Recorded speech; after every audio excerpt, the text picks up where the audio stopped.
आज आमच्या पाचोरा शहरात गणपती विसर्जनाचा कार्यक्रम सुरू होता। यावेळेस तर पाचोऱ्याने डायरेक्ट नांदच केला।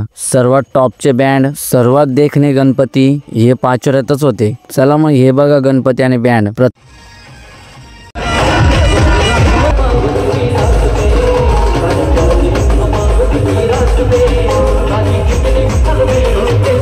बँडवाले पण मस्त जोमात वाजत होते।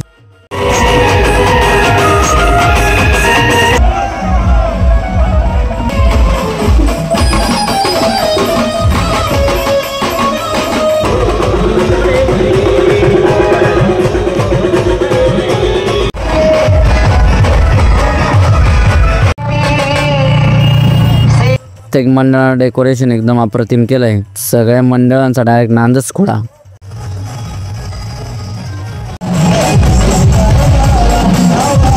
सर्वात भारी बँड आणि सर्वात भारी डेकोरेशन तुम्हाला कोणत्या मंडळाचे आवडले मला हे कमेंट मध्ये नक्की सांगा।